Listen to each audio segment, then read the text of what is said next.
18 décembre. Apocalypse, chapitre 9, verset 1 au 21. Voilà le cinquième, un sonna de la trompette, et je vis un astre qui était tombé du ciel sur la terre. La clé du puits de l'abîme lui fut donnée. Il ouvrit les puits de l'abîme, et une fumée épaisse s'élève, comme celle d'une grande fournaise. Le soleil et l'air furent obscurcis par la fumée qui s'échappait du puits. De cette fumée sortiront des sauterelles qui se répandiront sur la terre. Il leur fut donné un pouvoir semblable à celui des scorpions.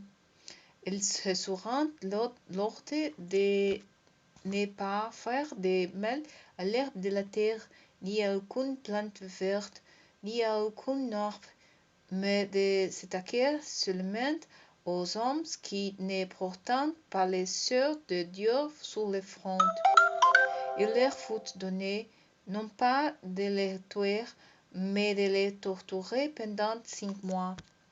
La douleur qu'ils causent ressemblait à celle qu'une piqûre de scorpion inflige à un homme.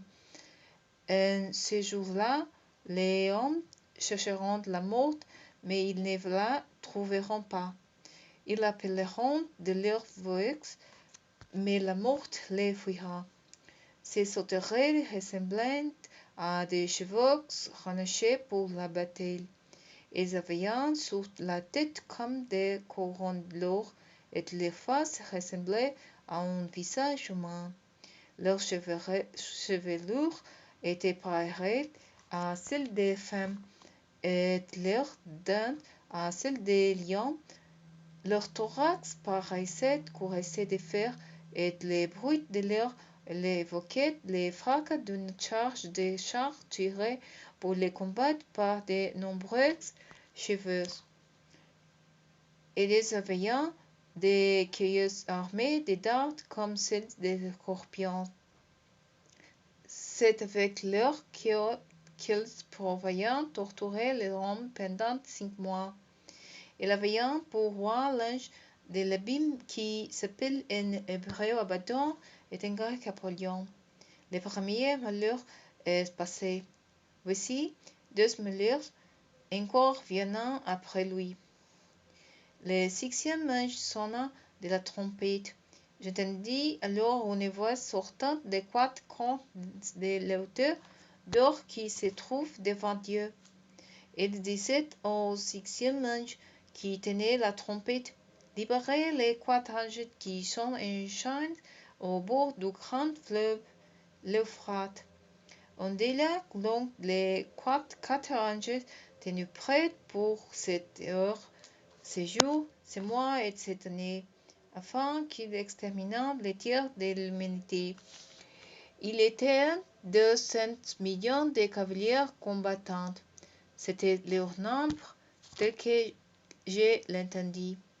Voici comment, dans ma vision, j'ai vu les chevaux et leurs cavaliers. Ils portaient des cuirasses rouge fer, bleu turquoise et jaune soufre. Les têtes des chevaux repaillaient celles des lions et leurs gueules crachaient du feu, de la fumée et du soufre. Par ces 3 feux qui sortaient de leur gueule, le feu, la fumée et le soufre, les tiers de l'humanité furent exterminés. Car le pouvoir des cheveux se trouvait dans leur gueule et dans leur queue. En effet, leurs queues ressemblaient à des serpents, et ils étaient pour voir les têtes qui leur servaient à nuire. Mais le reste des hommes qui avaient survécu à ce flux ne renonceront pas aux œuvres de leurs mains. Ils ne cesseront pas d'adorer les démons ainsi que les idoles d'or, d'argent, de bronze, de pierre et de bois. Bien qu'ils soient incapables de voir, d'entendre et de bouger, ils ne renonceront pas à leur meurtre, à leurs pratiques magiques, à leur immoralité et à leur malhonnêteté.